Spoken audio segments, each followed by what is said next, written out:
Salut les poups et bienvenue dans cette nouvelle vidéo. Aujourd'hui on est dans un format un peu plus particulier car on va pas trop se concentrer sur le bac, mais on va parler de la qualité de l'eau au travers des tests, et surtout on va tester les checkers ANA que j'ai promis dans la précédente vidéo, donc pour les nitrates et pour les phosphates. Bon, c'est pas très explicite sur cette boîte là, mais c'est pour les phosphates. Et puis on fera également le test global de mon eau avec le pH, le KH, le calcium et le magnésium, car après ceci on fera un test ICP, donc pour tester la qualité de l'eau dans un laboratoire et comparer les résultats. Allez, à tout de suite.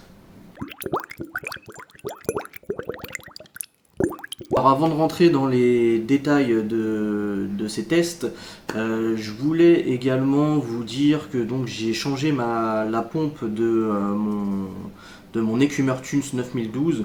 Donc j'ai remplacé par la version DC, donc afin de pouvoir régler la puissance de la pompe. Pour l'instant, je vois pas de différence. J'ai mis la pompe au minimum. En termes de bruit, c'est relativement bruyant. Du moins, je vois pas la différence avec la version classique. Donc, à voir encore sur le long terme. Mais pour l'instant, je pensais que ça allait changer quelque chose, mais ce n'est pas le cas. Deuxième sujet, au niveau du réacteur à algues. Donc, ça fait 3 semaines, un mois que je dois l'avoir.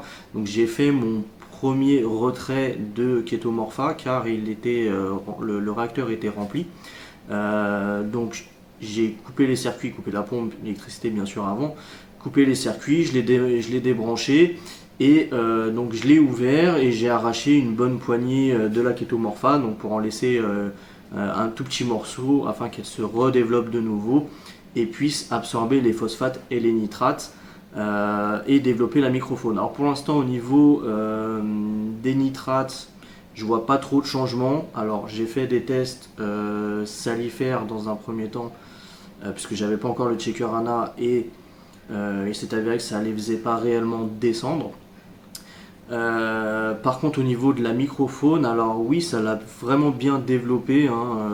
Réacteur à l'arrêt, on voit bien la microfaune qui a explosé dans le réacteur. Après, est-ce que effectivement ça va jusque dans le bac, donc est-ce que la microfaune part dans le circuit de rejet? J'en sais rien. J'avoue que pour l'instant je ne vois pas cette microfaune dans le bac. Après bon, le bac est bien sûr beaucoup plus grand que ce réacteur là, donc la microfaune peut très bien être partout et nulle part. Et puis voilà, c'est après mangé par les poissons, les coraux, etc. Donc sujet encore à approfondir, mais effectivement la microfaune est bien au rendez-vous. Donc bien sûr quand j'ai enlevé la partie de la Ketomorpha, je l'ai épongé au-dessus du bac afin de relâcher toute cette microfaune qui pouvait être dans la Ketomorpha. Donc voilà, ça c'était le point sur l'écumeur et puis le réacteur. Donc suite à ça, j'ai donc commandé le checker ANA des nitrates. Alors attention, il y a deux modèles, une version très fine qui va de 0 à 5 ppm, ce que d'ailleurs j'ai pris par erreur, donc je me suis trompé étant donné que mon bac est loin d'être oligotrophe, donc j'ai beaucoup de nutriments. Mes derniers tests salifères m'indiquaient le proche du 50 mg. Donc moi c'est pas cette version là qu'il fallait, donc bien sûr j'ai dû la retourner et j'ai pris cette fois-ci la bonne version, donc qui est le checker HI ou HL, je sais pas, c'est du coup entre le I et le L, mais c'est surtout la version 782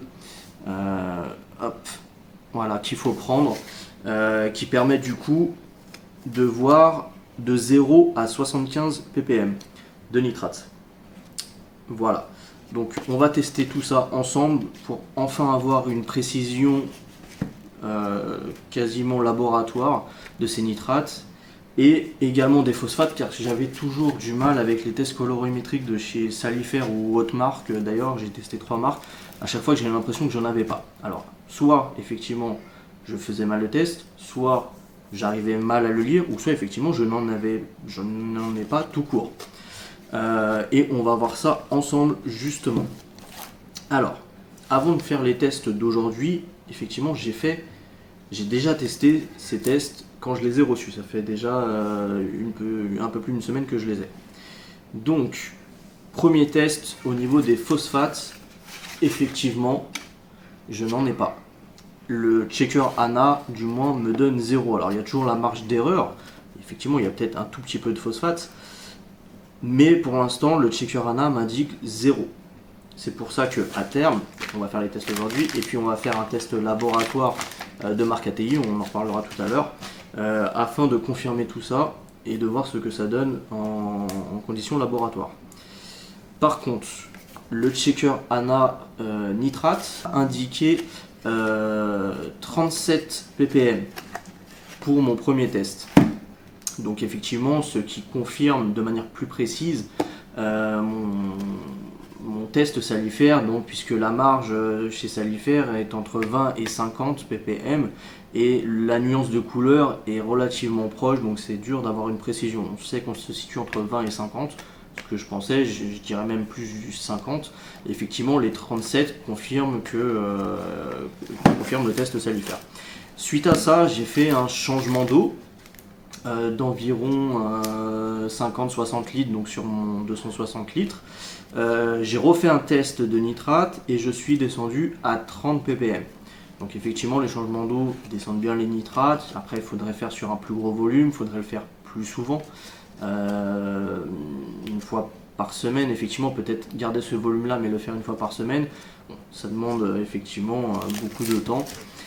Et moi, je voudrais faire ça de manière un peu plus naturelle, entre guillemets. Ce qu'il y a, c'est qu'en faisant justement pas mal de recherches, beaucoup, en tout cas, on s'aperçoit que pour descendre les nitrates, il faut également des phosphates. C'est-à-dire que si les phosphates sont déjà à 0, les nitrates ne pourront pas descendre. Du moins à part en faisant des changements d'eau, bien sûr. Donc, la solution serait d'augmenter ces phosphates pour que les deux paramètres redescendent. Donc, les phosphates reviendraient à 0 et les nitrates permettraient de descendre. Et puis, réaugmenter les phosphates pour redescendre, etc. Tout en essayant de garder le maximum d'équilibre afin de ne pas dérégler le bac, bien sûr.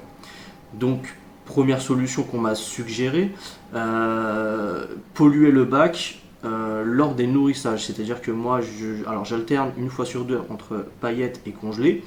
Mais pour les congelés, moi je les rince toujours dans un tamis, passé à l'eau claire, afin de garder que les artémias ou les mysis et les donner dans le bac. Donc sans l'eau de décongélation. On m'a dit, prends ton tamis, tu le mets dans l'eau directement dans le bac et comme ça, entre guillemets, la pollution de cette eau va aller dans le bac et va faire augmenter les phosphates. Donc ça, c'est la première chose. Deuxième chose, peut-être certainement arrêter les bactéries que je donne tous les samedis. Donc toujours en alternance des marques, ça je vous renvoie à mes précédentes vidéos. Donc là, samedi dernier, je n'ai pas mis de bactéries et ce samedi-là, je ne vais pas en mettre non plus. Troisième solution, après, ce serait effectivement d'utiliser des produits. On m'a conseillé effectivement la marque Colombo qui a un phosphate plus pour augmenter justement ces phosphates. Mais bon, les produits, c'est vraiment encore le dernier recours. Voilà. Donc voilà le bilan un peu pour les phosphates en liaison avec les nitrates. On va maintenant faire le test avec le checker ANA. Et puis pour voir donc depuis ces quelques jours, semaines, comment ont évolué justement mes phosphates en polluant le bac avec l'eau des artémias et des mysis et également l'arrêt des bactéries depuis 2 semaines maintenant. Donc on se retrouve avec la boîte du checker ANA pour les nitrates. Je ne vais pas vous expliquer en détail comment ça marche, il y a plein de vidéos qui l'expliquent sur YouTube. Mais voilà, le checker ANA est ici. Je fais les tests pour les nitrates. Premier petit retour, je viens d'avoir mes résultats du checker ANA phosphate qui est à 0,0,0. Voilà, donc pas de phosphate toujours malgré la pollution. Alors certes, forcément très légère pour le moment. Donc 0. On verra avec le test ICP si effectivement il trouve un peu plus ou pas. Si je le fais mal ou... Enfin bon, c'est assez simple quand même le checker ANA, donc il n'y a pas de raison. Donc effectivement, à voir par la suite, et je pense que du coup on va passer sur une solution Colombo pour augmenter les phosphates. Malgré tout, les nitrates, depuis mon dernier test qui remonte à plus d'une semaine, n'ont pas bougé, 30.8. Alors oui, je suis désolé, c'est à l'envers, mais c'est bien marqué 30.8. Donc depuis mon dernier changement d'eau qui remonte à un peu plus d'une semaine, ça n'a pas changé. Donc ça reste élevé, même très élevé. D'ailleurs, on fera une vidéo à plus ou moins long terme pour parler justement du futur, car je pense que je suis en train de mûrir sur l'évolution de mon bac ou d'un futur bac. Voilà, mais on va arrêter la course à l'armement, je pense, et on en reparlera justement dans d'autres vidéos. J'ai pas fini tous mes tests, mais pour l'instant on est à 1026 en salinité. Le pH est à 8,2, test salivaire, donc voilà, un beau vert 8,2, donc c'est parfait. Et puis juste le temps de finir les autres tests et on refait le point ensemble. Et donc pour la suite des tests, au niveau du KH, je suis à 10.2 et le calcium 350 et le magnésium 1220. Alors j'ai un petit doute quand même sur le calcium au niveau du changement de couleur, je pense que je dois avoir un peu plus de calcium que ça quand même. Malgré tout, effectivement, le calcium et le magnésium est relativement bas. Je pense que je vais devoir réajuster le bailing en augmentant un peu les doses. Mais je verrai ça une fois les résultats du test ICP rendus, pour avoir vraiment une précision sur ces valeurs là. Donc pour l'instant je préfère pas toucher au bailing, ça tourne comme ça de toute façon depuis un petit moment. Malgré tout, effectivement, les coraux commencent un peu à pousser, donc vont certainement consommer un petit peu plus, donc c'est normal de devoir réajuster le bailing, mais on va attendre, pas d'urgence, on n'est pas une semaine près, les tests ICP. Donc justement, on va passer au test ICP maintenant. Donc j'ouvre la petite pochette. On se retrouve avec donc 4 tubes. Alors j'avais déjà fait un test de cette marque là, je me souviens plus trop, ça fait un petit moment, donc je vais regarder ce qu'ils préconisent. Donc il y en a un, c'est pour l'eau osmosée. Et puis les 3 autres, je crois que c'est pour l'eau du bac, hein, tout simplement. Alors pourquoi 3, je sais pas.